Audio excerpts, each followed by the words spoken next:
आज मला ॲक्च्युली सकाळी उठायला अतिशय लेट झाला होता आणि सगळं आवरायलासुद्धा. बट लकीली ट्रेन्ससुद्धा लेट असल्या कारणामुळे मला एक्झॅक्टली तीच ट्रेन मिळाली जी मी रोज पकडते. सो काय as usual actually Friday is already a zone जिथे मी संपलेली असते, म्हणजे माझी एनर्जी संपलेली असते. Because it's weekend, Saturday Sunday आहे उद्या. I am already in the process of thinking की मी उद्या आणि परवा काय करणार आहे. सो क्विकली लंच ब्रेक झाला. बाहेरनं ऑर्डर केलेलं सायशाने. हे काय म्हणजे मेक्सिकन राईस बोल होतं ॲक्च्युली, जे कम्प्लिटली इटालियन लागत होतं. आय मीन त्याच्यामध्ये मेक्सिकनसारखं काहीच नव्हतं. चिकन खूप जास्त हार्ड होतं.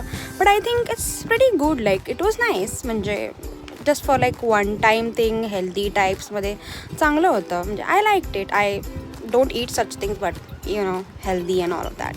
सो मी माझं लंच केलं. माझ्या लंचमध्ये काही सिम्पल चवळीची भाजी आणि थोडीशी राईस होती. सो आम्ही इकडची तिकडची बिचिंग गॉसिप करत करत माझं लंच मी पूर्ण आवरलं. आणि त्याच्यानंतर माझी मीटिंग होती. सो मी जरा प्रेप करत होते. फायनली आमची मीटिंग झाली आणि त्याच्यानंतर Saisha has order this Vietnamese coffee, जे मी माझ्या लाईफमध्ये फर्स्ट टाईम पिली.